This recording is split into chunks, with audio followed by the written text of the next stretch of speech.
Is it? It's time for Wicked Spursy.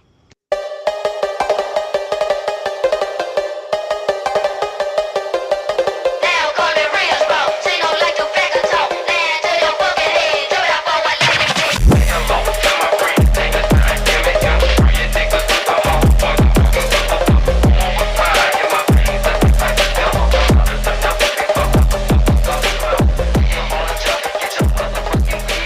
Hey, this is Wicked Spursy. We got Mike and Steve coming at you today during international break.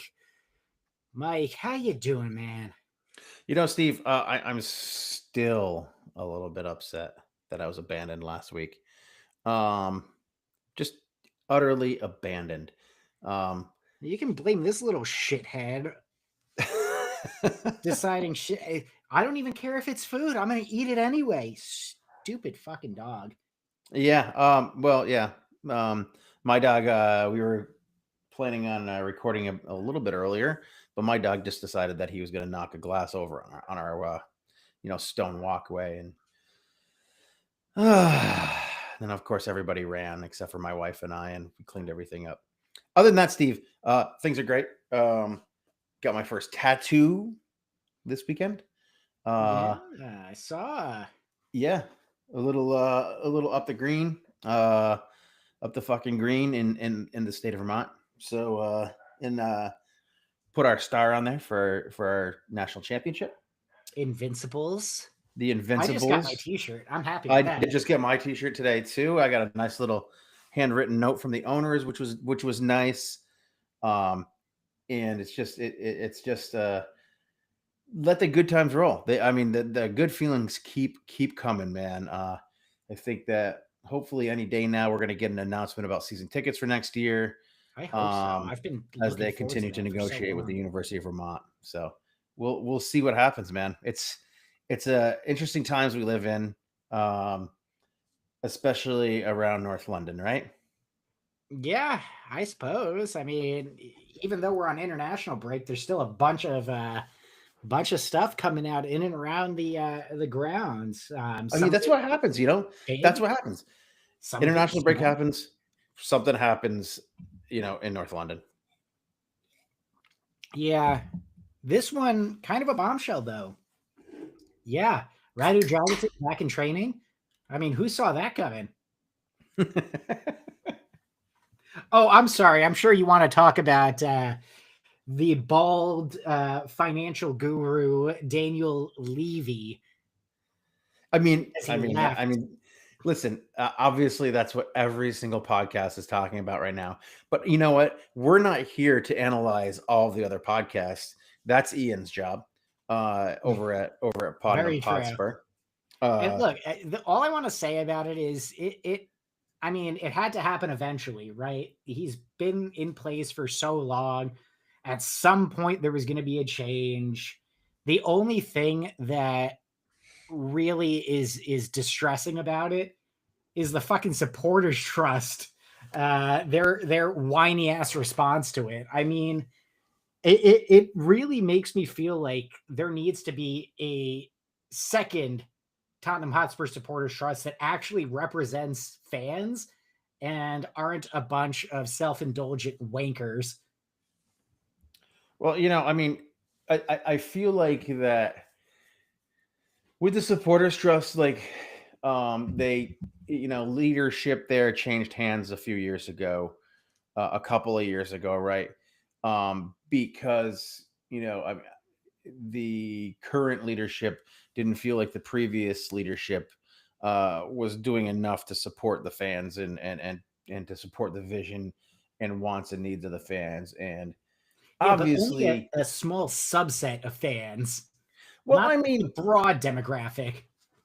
right, and just like many other elections that happen, with the supporters trust, it seemed as though, it seemed as though they, um, had an apathetic membership, uh, as far as voting goes. Um, the membership, and it happened in my union. We had turnover, and like I think less than 1/3 of the membership voted.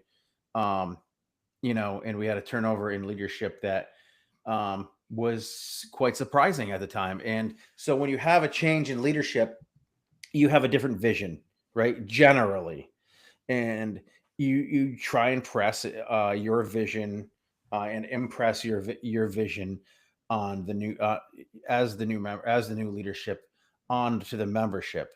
Now, the new vision doesn't seem to necessarily reflect the views and the casual observer, the views of the casual observers, the views of the general membership. I think it seems to serve some of the Twitter crowd, some of the social media crowd, and some of the purple and gold crowd. Um, so in the end, I mean, and it's not necessarily a bad thing to embrace that wing of the membership and of the fan base, but it still leads to um, a pretty toxic environment, right? I mean, that entire letter that they wrote about Daniel Levy, being absolved of his position, it just comes across as, the author spitting into his hand and rubbing one out. Like, it's self satisfaction. That's it. He's not really Masturbatory, as they would say. exactly. He's not doing anything, and it's got to be a he because let's be real. He's not doing anything other than, oh, I want to be in the spotlight. I want people to look at me. And that's not what this whole thing is about. There's a pretty drastic change at the club. There's a lot of speculation. Some of it gets shut down. The former Newcastle owners looking to buy, that getting shut down, any sales talk getting shut down. But no, they just had to go in there and just beat off onto a piece of paper and make it all about them. It's just, they really rubbed me the wrong way.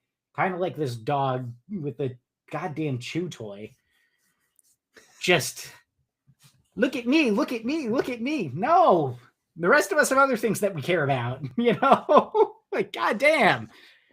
But Daniel Levy, love him or hate him, he took the club from a couple $100 million to like a multi-billion-dollar club over his tenure. I mean, and he did so in a fiscally responsible way. Shrewd businessman, did a lot of really good stuff for the club. And yeah, now it's on to the next part. He's gonna still be a part of it. He might not be in the same role, but he is still involved with the club.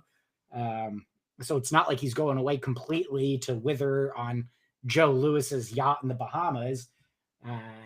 He'll still be around. He just won't be doing a lot of what he's doing. A lot of speculation as to whether, it was the failed transfers. It was, he knew about it ahead of time. He didn't know about it ahead. It doesn't matter. What matters is that the club have made a drastic decision. They're pushing in a new direction. And honestly, it is only time's going to tell whether it is a positive direction with more investment, more backing the manager, getting the players, or a negative direction where we just, turn into the Glazers overnight and, completely ruin the club so that it is a embarrassment and a laughing stock. Only Yeah, time I will mean, tell. look, in the end, I mean, yes, I think that we came in.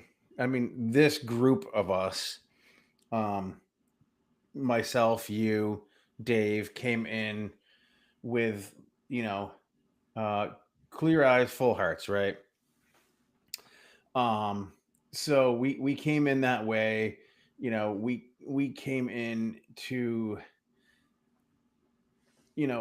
came to an understanding that yes, he's doing great things around the club. He's built the club from what we had before he came in to, to what we have now, right? So we have had multiple, showings in Europe.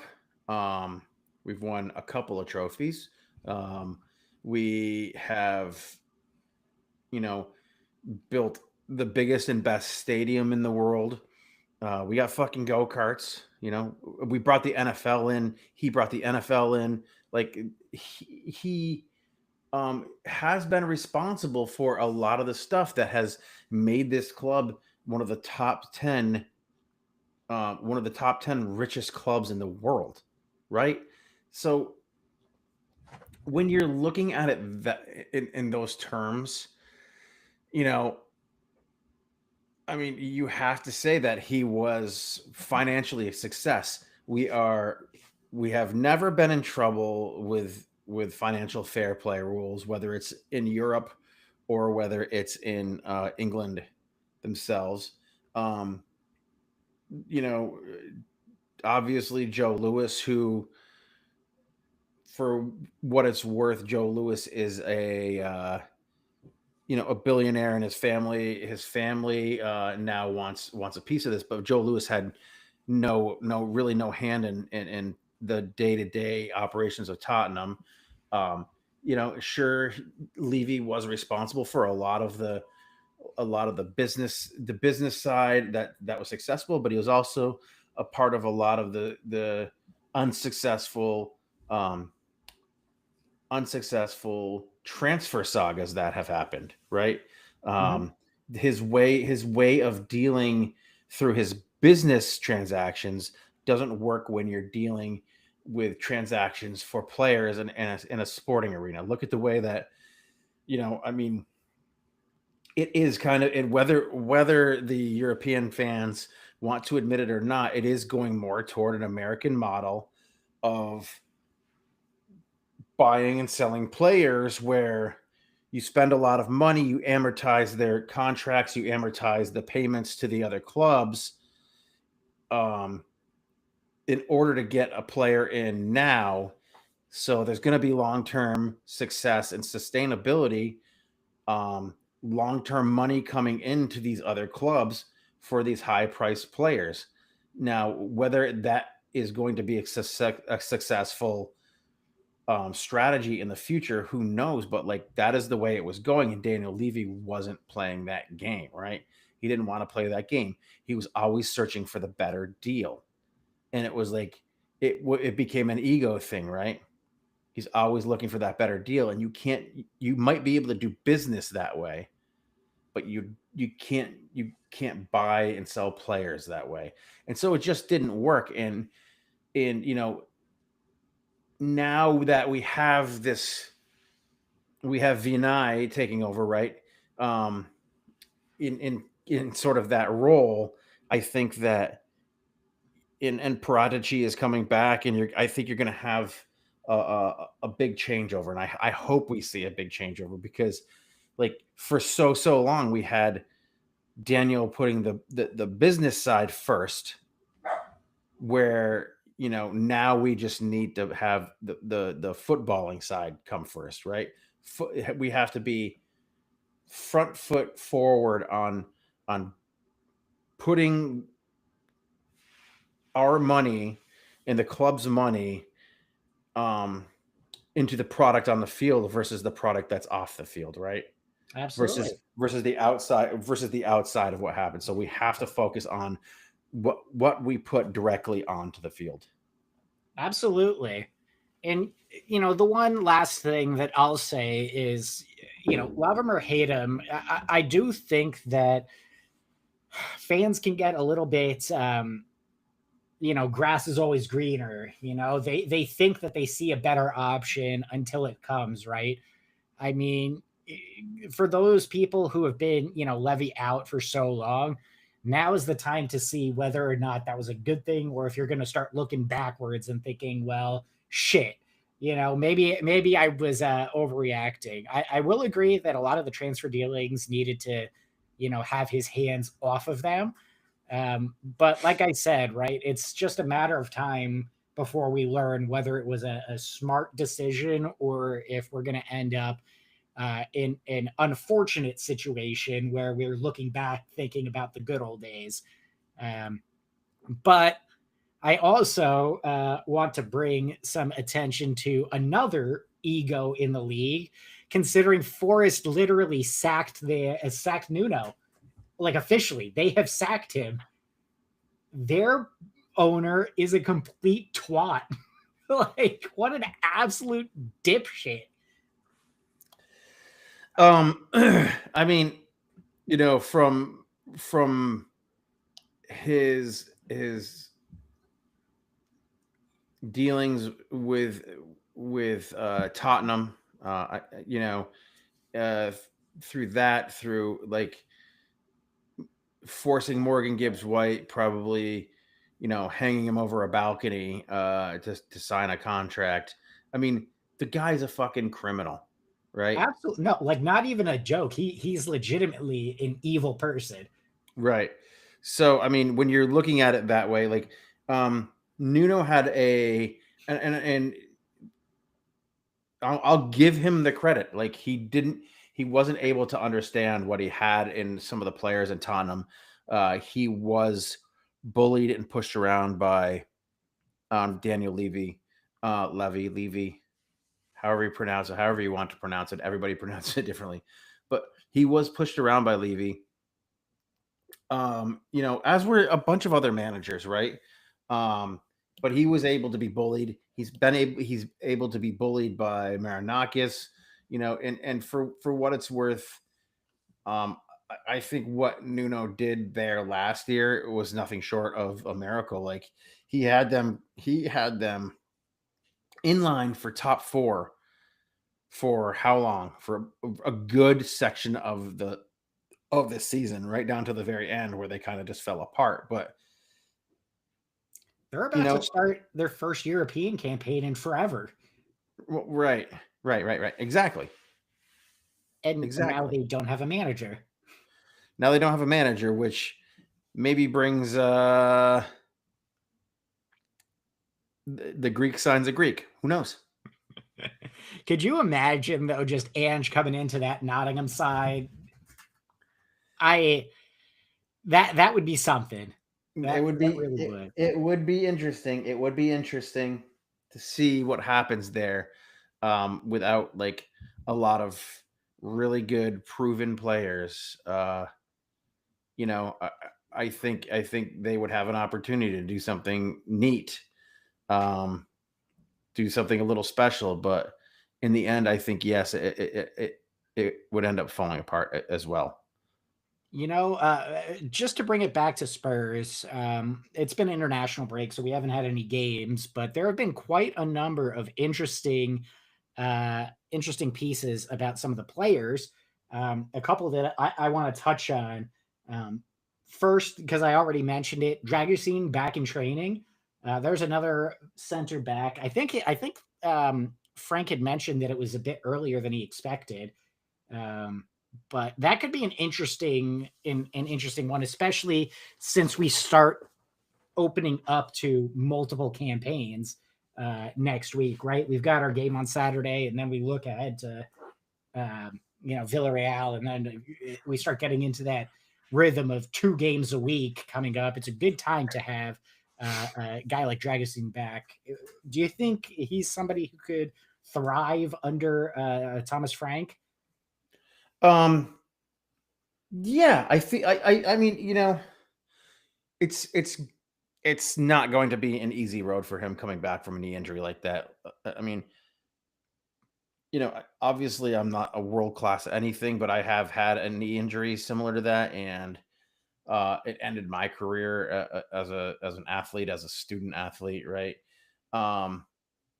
And like, even for a world class athlete to come back as quickly as he's doing from an injury like that,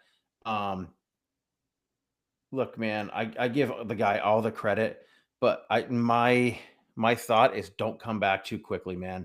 Don't come back before you're absolutely ready.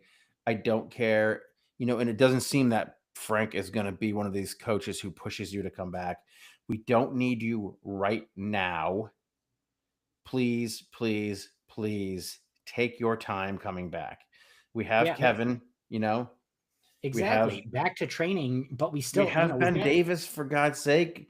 You know, we we have have guys that a can healthy contingent. We don't necessarily need him desperately, even with the games coming up. Like you said, we've got Danzo, we've got Davies if we are really in a bind. Mickey and Romero, of course, are still fit and will be first choice anyway. So he's kind of got time to start to bed in with the team and not necessarily need to do anything right away. We can afford to wait 3-4 more weeks before even giving him some minutes realistically.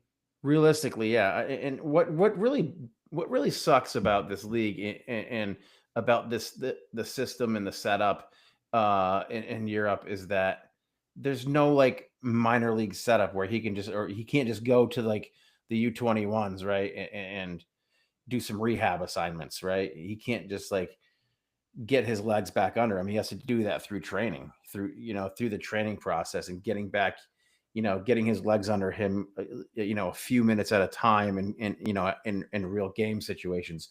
There's no simulated, there's no simulated games. There's no simulated innings or at bats like they have in Major League Baseball for these guys. Um, they have to get out there and they have to do the work.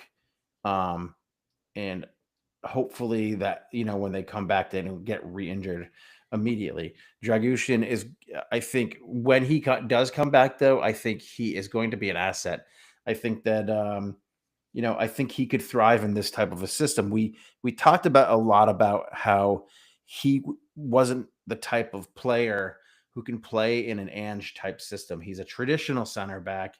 um, he's a guy who probably he defends his box very well. He's a guy who can put in a good tackle. He's a guy who can be well positioned in a true kind of back four. Um, and I think that too many people read into what happened in the last match, um, to say, whether Thomas Frank's system is going to work or not, right? We had too many people thinking that they know exactly what's going to happen. Shit happens, man. The season that Man City did the triple, right? Like that season, they didn't start off very well. They lost to fucking Nuno Spirito Santos Tottenham. So like if you're looking at it that way, I think too many people are right now reading into Thomas Frank's system and saying, "Oh, this is going to be dangerous. We don't know what to expect." No, you're never going to know what to expect, but like we're 3 fucking games in. Yeah, Take a chill pill. Fucking there's still a relax. lot to go. We're still not sure if this was a one-off or a sign of things to come, right? Like Yeah, man. pump the brakes a bit. Yeah, let's Um, let's let's pump the brakes a bit. So, in saying that, we don't know how a player like Dragushin is going to come in and play in that system. We don't know like what a player like Decky is gonna be like in this system, um, and we don't know what a player like even like Javi Simons, right? We don't know what he's going to be like in this system. My guess is he's going to be very very much like a James Madison would have been. Maybe obviously younger, maybe a lot flashier in that role. A lot of goal scoring, I think, will be coming from him, whether he's facilitating or whether he's actually scoring the goals. So I think that we have a good thing coming our way. I think with this, you know we have stuff coming down the road. We have Kulamani too, so I mean that we have to look forward to. yeah, And I think we're gonna get some showings from both of those players this coming weekend. yeah, for sure. And even if they don't hit the ground running again, they're just coming in, new system, new place. You can't expect every single player to come in and score a hat trick on their debut. It just doesn't happen. So let's temper expectations, especially with somebody like with Chavi, because he is a young guy, right? He's coming in here. 22. He's got quite a bit to figure out.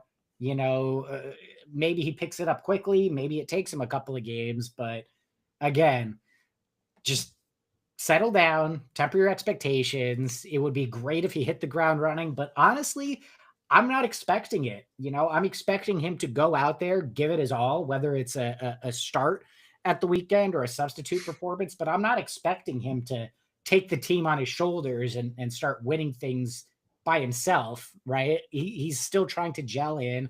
He still needs to, get used to the speed, the physicality, the pace of the league. There's going to be a betting process. So I'm excited to see him. I'm excited to see what he can bring. I think he's going to be an asset. But I'm also not going to be disappointed if he only comes on for 15 minutes as a substitute, this weekend. I'm not going to be upset if he's not, getting goals and assists on his first ever start. I do want to, before we move on to the attackers, I do want to give a special shout out to our captain, Romero, who actually showed back up for training early. I mean, he's suspended for Argentina, so it sounds like he just came back, right? Yeah, I mean, he wasn't coming back otherwise. I mean, but hey, he could have stuck around down there. He could have just played it out, but he took it on himself to come back and rejoin training early. And I gotta say, that's something that I love to see from our new captain. Just, he's giving it everything, and it's just really refreshing. He seems to be somebody who takes that leadership role very seriously, and I'm excited. That's the kind of behavior that I just love to see in the players. That level of dedication. Oh, I'm not playing for my international team. I'm suspended. Fuck it. I'll just come back and get to work. yeah, right. I mean, it does, and it does speak a lot to like how he how he talked about Tottenham, right? How he talked about loving the club and wanting to play here and continue to play here and win. Excuse me, and win here. Um, it turns out that it wasn't just a lot of lip service. Maybe it still was. Who fucking knows what's in the guy's mind?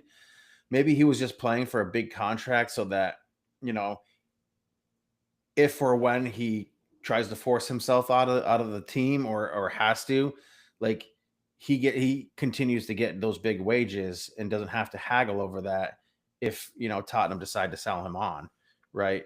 He'll have Absolutely. that contract, he'll have those wages. I mean, you know, this is not a situation where we're trying to trap a player, right? This is like obviously, Daniel Levy again to bring him back up, like he intentionally fooled the shit out of Charlie Kane to get Harry to sign that fucking 6-year contract, right? That was a smart move by him. This I don't think this was the case with Romero. I think with Romero, I think it was more of no, we want you here. We want to get the best out of you while you're still here.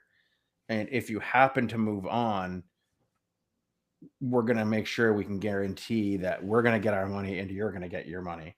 So, I mean, it's in the end, what it really is a you're showing the player that you are um that you're doing this for them, right?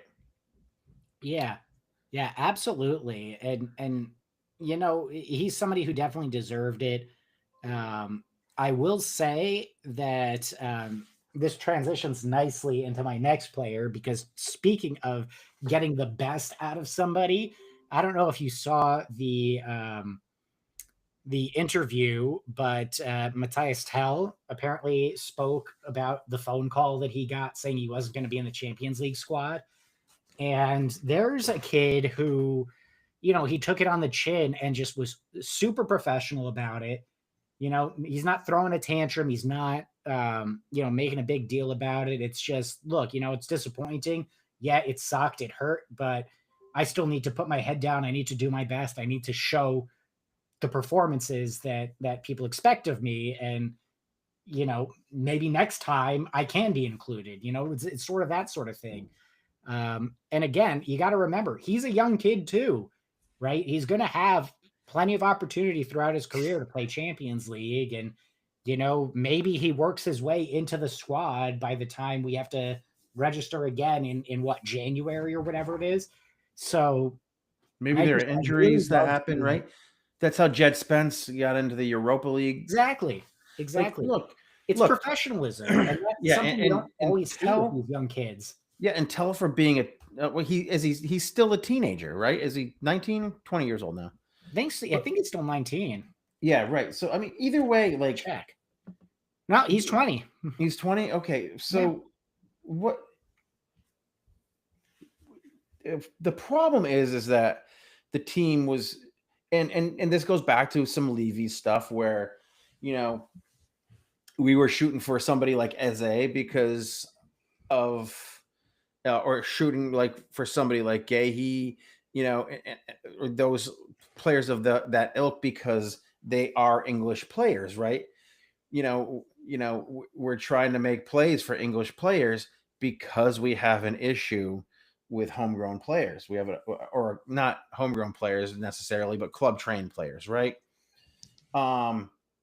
Or association trained players, whatever, one way or another, right? We have a problem with that in our UEFA squad, and unfortunately, Tell took the sword, here, and yeah, it happens, but that doesn't mean he's not going to get game time. He's going to play. He's going to play in cup games. He's going to play in some of our domestic league games. So, and he's going to get playing time, and he, again, yeah, he knows that he can make a contribution to this club in other ways that maybe aren't the Champions League. Yeah. You know, And you never know what's gonna happen. when they come back from their injuries, Decky and Madison, and Kota are not included in that squad either, right? Yep. So I'm sure he understands this. He's a young man. He's a professional. Basuma, we didn't seem to get rid of him, so he won't be included either. So I mean, look, man, these are professionals.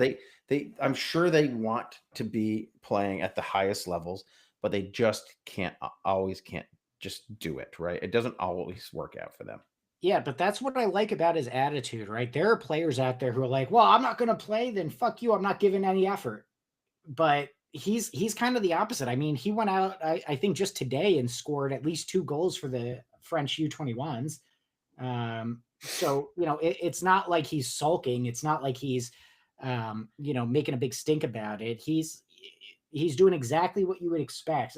I think the comparison to good old Jade Spence is a really good one, right? It lights a fire under you. You potentially go on a run of good form, and then next time you need to register the squad, it's, hey, I've made a really compelling case for myself.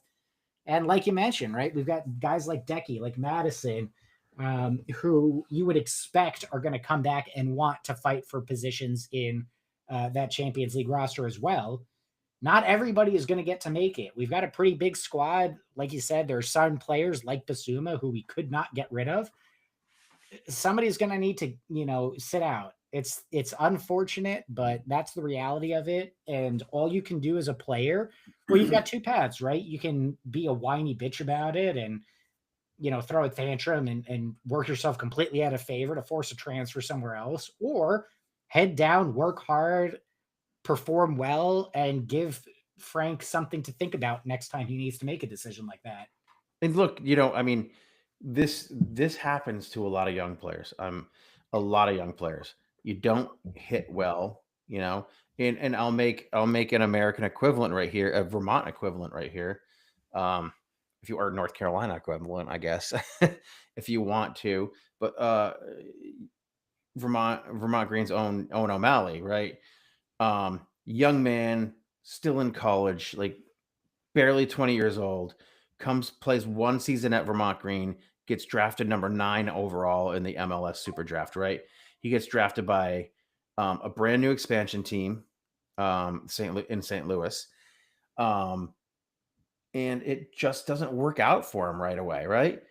He goes and he bounces around a couple other teams, and then last year had no football, right?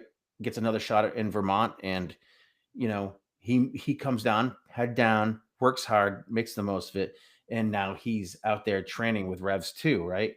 He's in looking playing in MLS next. Looking at that type of a situation, looking for the USL Championship.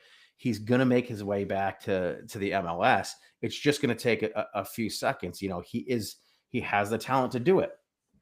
And that is something that, I'm not trying to equivocate player, because obviously Tell is a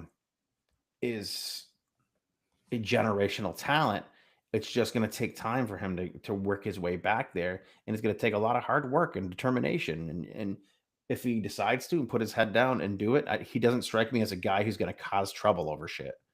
Yeah. And I really like that analogy. And it does bring up an interesting bit of expertise that you have in the, Vermont Green players and kind of their pathing, which also begs the question, of course, hey, Mike, what you drinking? God damn it. I thought you were going to ask me a player question.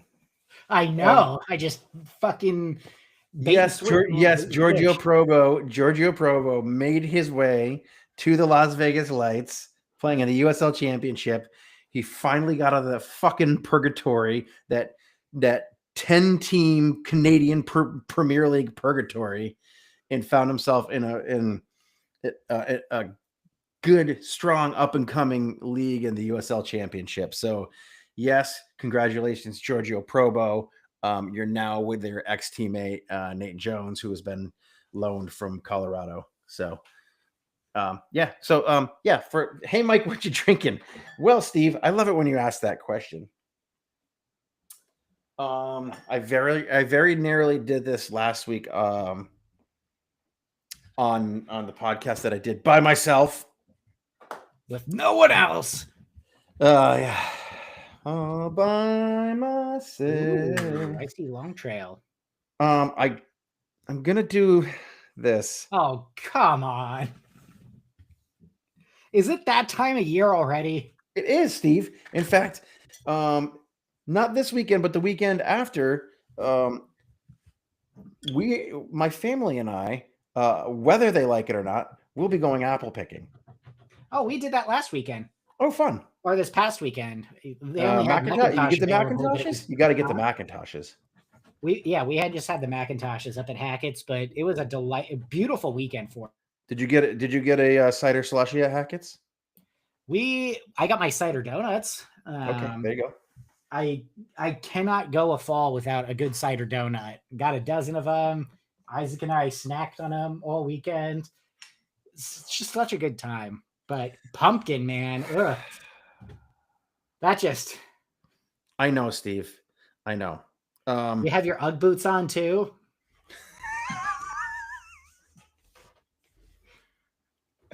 Because we haven't said it yet. Mike's going with the pumpkin spice beer from Long Trail. Sorry, it's a pumpkin ale. It's not pumpkin spice, is it? Please tell me it's not pumpkin spice. No, it is pumpkin spice, I'm sure. Yeah, I mean, a pumpkin ale is always going to be made with pumpkin, right? Let's talk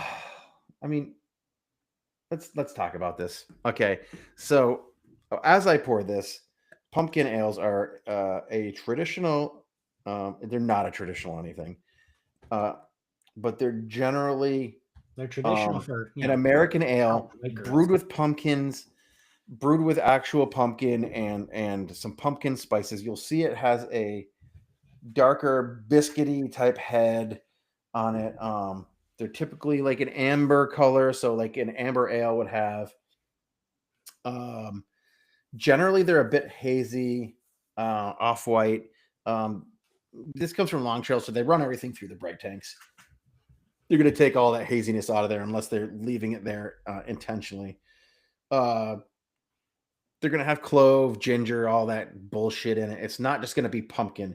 The pumpkin is generally like a more subtle back end type of a taste, that you get. I fucking hate these fucking beers, Steve. I remember the first one I ever had, and I was like, oh, it was a Blue Moon pumpkin ale. In fact, before Blue Moon was bought by AB and just destroyed the entire brewery, but it was a Blue Moon pumpkin ale. And the first time I took a sip of one, I was like, wow, this is delicious. It's like drinking pumpkin pie. And by the time I got like 3 sips into the second beer, I was like, why am I fucking drinking this? I mean, so they'll be warm, they'll be spicy, they'll be malty, like sweet. They kind of have a little bit of a backbone to them with the spiciness, obviously, with all the spices and shit that they use in it. They're gonna be between 5 and 7% alcohol. I'm curious as to how Long Trails has tasted. I've never had Long Trails pumpkin ale. In fact, I have always steered away from the autumn 12 pack, mixed 12 pack of Long Trails because of this. Yeah, so I'm looking at what they brew this with. This is nutmeg, cloves, and cinnamon. It smells, I can smell it right now. Nutmeg, clove, and cinnamon. 6.7 ABV, 22 IBUs. Not too bitter. It's going to be sweet. Almost orange. If I say anything weird, just end the segment, Steve. Like, oh my God, this beer is totally great. Yeah, I'm not going to go Valley Girl on you. Like, I'm not going to go like touristy Valley Girl on you. I'm not going to do it. I'm not going to do it. If you do, we're cutting it. We're just done. Here he goes. Oh, God. Whew.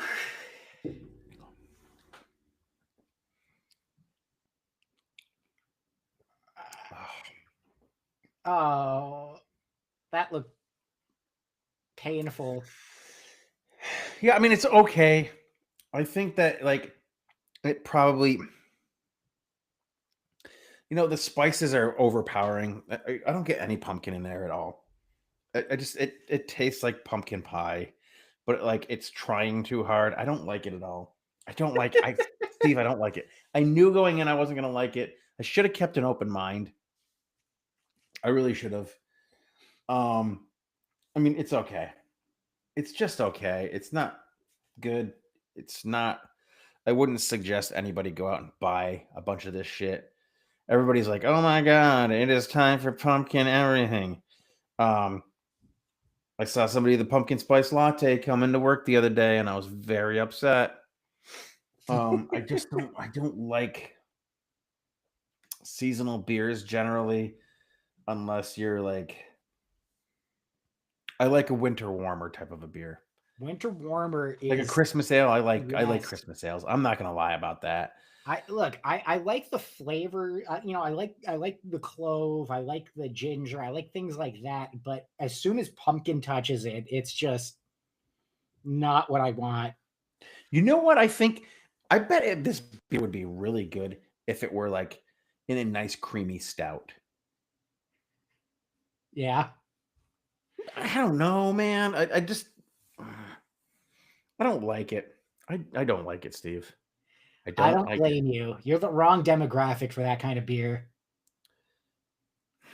Maybe if you were 20 years younger and a woman. What, visiting Vermont wearing a $200 LL Bean flannel and black leggings, a puffer jacket, and is some dressed completely inappropriately for what I think Vermont is. Look, not for nothing. I know there are people out there who swear up and down by their pumpkin spice, but I'm just going to come out and say it. I know it's a controversial opinion. I would take apple over pumpkin spice as the fall flavor any day of the week. Give me apple cider. Give me my apple cider donuts. Give me apple pie. Far superior to pumpkin.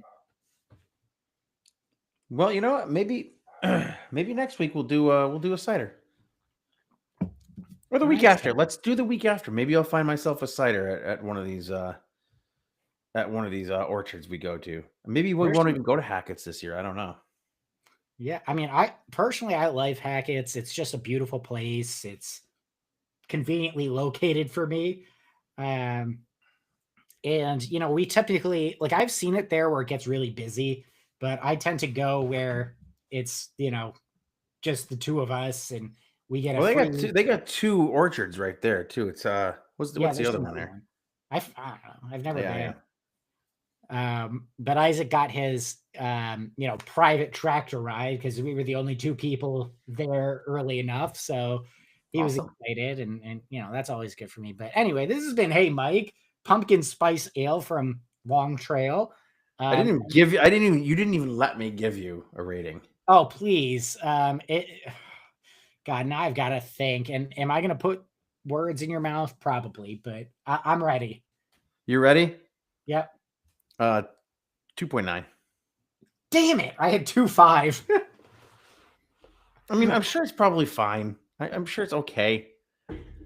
I knew I wasn't gonna like the style. I feel bad.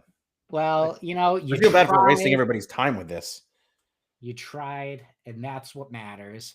Now I gotta drink this fucking thing though. I don't know. College is back in session. Just dump it off in front of some fucking sorority house, and you'll be fine. No, I got a Sun Cruiser in there to wash this down with. So, Well, that works. Sun Cruiser's pretty damn good. man, that pink lemonade, I can't get enough of it. It's a refreshing beverage. You know what I do? Considering You know it's what I like, do too is I go down to Rennie's Market in Milton because they're the only ones who have the big 20-ounce pink lemonades. ooh, And I know that, fancy. and I know that, and I know that Brewmaster Terry likes to go there. So I go and I buy them out of their pink lemonades Just to spite him. just to spite him. Sorry, Terry. So he has to get the Seek us classic iced out. tea. But yeah, that's been Hey Mike.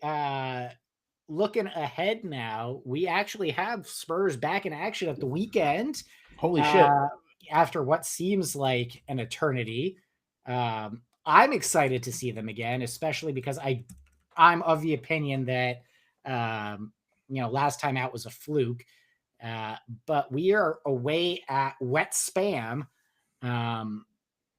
And I've watched some of their games this season. I think I've caught like 2 out of the 3 just by chance. They're terrible.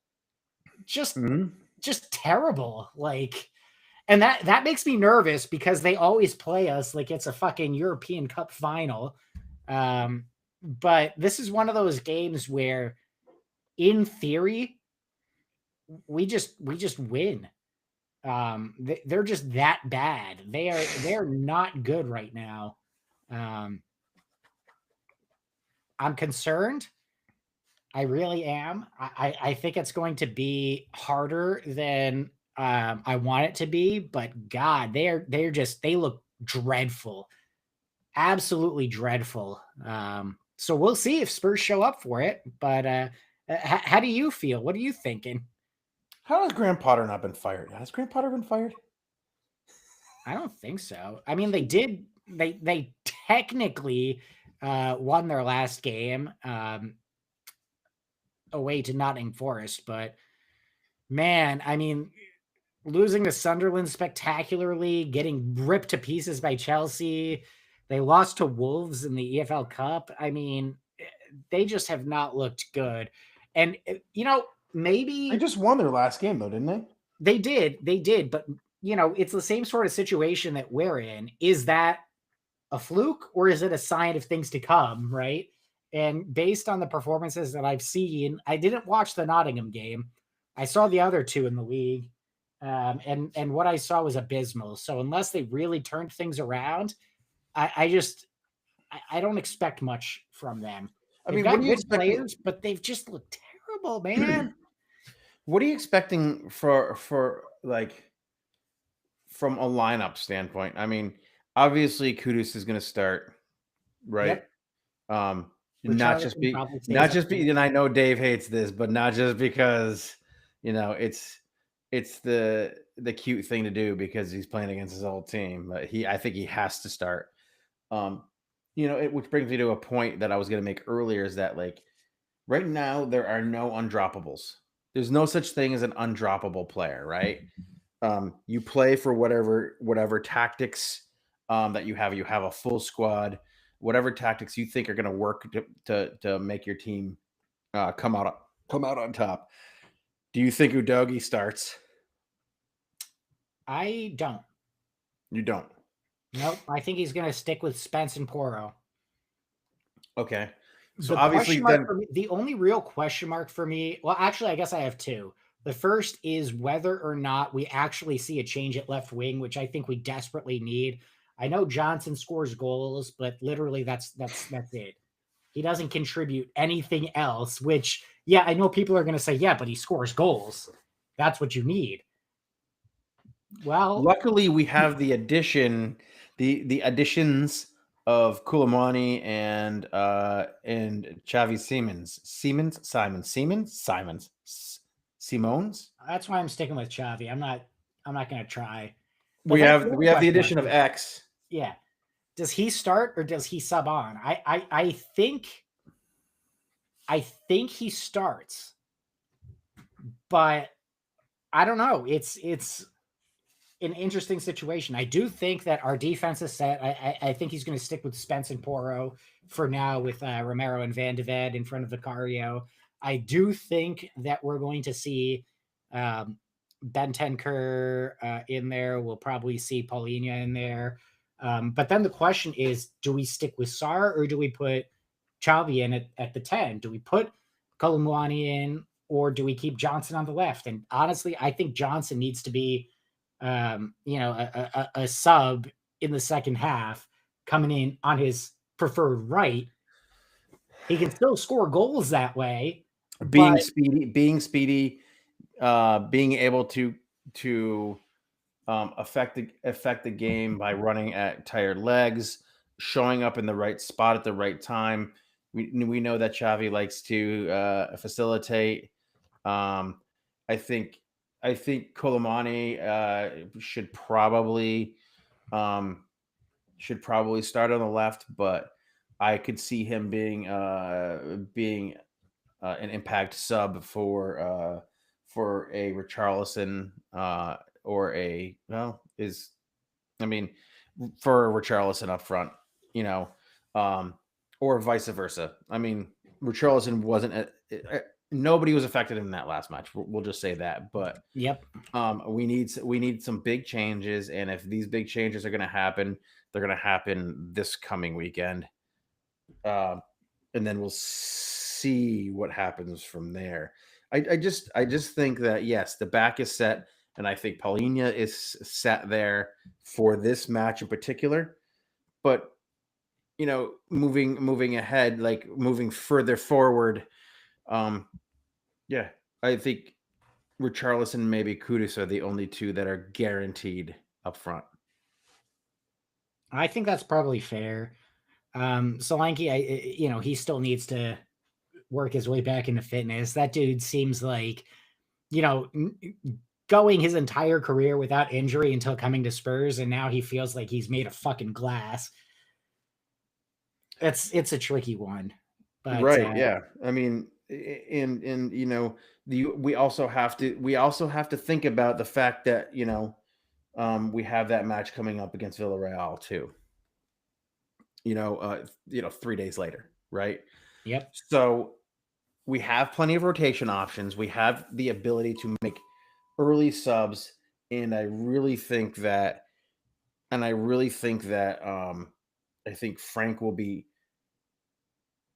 he'll make his choices intelligently, and I'm hoping that he'll make substitutions intelligently so that these guys aren't running themselves out. And I think you're going to see every play impact type player playing in this match, because we have um, a very, very important Champions League game coming up that I think that players are going to have to play in. You may even see a Matthijs Tel play in this game on Saturday. Yeah, hell, Wilson Odebear could play. We've got options, which is nice. But I am curious because I do think the players that are involved on Saturday is going to dictate how I feel about Villarreal on Tuesday. Um, I don't know. I'm not entirely sure what is in Frank's mind. Um, and I'm excited to see it. I really am. But we'll talk more Villarreal next week. Um, but we are getting close to time here. So, do Yep. you have any final thoughts, Miguel? Yeah. The final thoughts are these, Steve. I really, I'm really interested just to see, um, what we look like, um, in a league game against a team that should be easily beatable. And going forward, I'm excited to see what direction we take. Um, with this new leadership. We won't have to suffer seeing Daniel Levy looking pissed off or uninterested anymore. When he shows up on our TV screens. Um, I think I think this changeover for Tottenham is going to breathe new life into the club, and I think that going forward, I think that we have a real opportunity to do something here, and for this club to show that they're here for the fans, despite what the supporters trust says, despite how the purple and gold crew and the people, the protest people, because behave, because you know what, you can protest all you want, you could say we're not going to the games, but it doesn't matter. If you don't go to the game, somebody else will. um Absolutely. so like, I think that, like, this changeover, we should be looking forward and going, yes, this is a good first step. And as long as we know that we have all these things in place already that can make us money for the club, let's take that money and take that and put it into the product on the field. And I think the product on the field is what's going to drive this club forward for the future. And I think that we've taken a step in the right direction. Well said. I want to follow that again because I hate that it's 2025 and I still have to make these types of comments. But again, Chavi and Kolomwani, they're players coming into a new club, new league. They're going to need time to bed in. If they do not perform this weekend, that is not an excuse for any of you to go on social media and be racist towards them. Cut the shit. We saw somebody, a little bit before the Levy announcement, who's getting banned for making anti-Semitic remarks about him, or maybe it was threatening remarks. But either way, this is it's not appropriate. It's absolutely asinine for any of you to go out there and make such tiny brained comments uh, in this day and age on social media. You think you're safe behind your fucking keyboards, but it doesn't make it right. And honestly, one of the things I really appreciate watching, the Premier League is that they act on it. You make a comment on your fucking Instagram or Facebook or whatever, and somebody finds out, banned from the stadium. You could end up with jail time or fines. Shit, I wish we did that here. You get some people making some fucking racist ass remarks at a baseball game or an NFL game. Lock those fuckers up. Make them pay a fine. Ban them from the stadiums. That if you really want to stomp out racism and shit like that in sports, homophobia, transphobia, whatever it might be, just Taking fucking, baseballs from 9-year-olds. yeah, bring the hammer down on these people. They should not be granted any leniency, Make them and that famous on the applies. internet. Yeah, especially on the internet. I don't give a fuck. If you're going to be a dick about it, if you're going to harass people, threaten them, make stupid racist comments, you should be banned. You There should be an fined. army of people out there It's the whose only way they're gonna sole learn. job is to take these people and find out who they are and make them famous on the internet. Yeah, and look, if you think that people aren't going to figure out who you are, they will. They absolutely will. And your odds are not going to be looked at favorably. I mean, look at that lady who stole that baseball. Look at the Polish CEO who stole the hat. You know, like these people are being ripped to shreds for being dicks. How many times do I have to come on this podcast and say, don't be an asshole? Like, people fucking listen to me. I Every know what time. I'm talking about, man. You need to keep saying it, man. And I will. In fact, momentarily, I'm going to say it again. And I want people to listen to it, because after I give my coys, that's the important message. That's the takeaway that I want to leave you all with. Well, Steve, if we are going to sign off then right now, and you were to give some words of wisdom, what would you say? Well, first I would go with my coys. And what else? Listen closely, because this is important. Don't be an asshole. And Mike, what would you want to leave our delightful audience with? Friends, it is turning into August or into September here, and it is turning into autumn. Whatever you do, just go out there, tread lightly, don't drink pumpkin ale, and be safe. And Tottenham Hotspur action. It's Frank-tastic.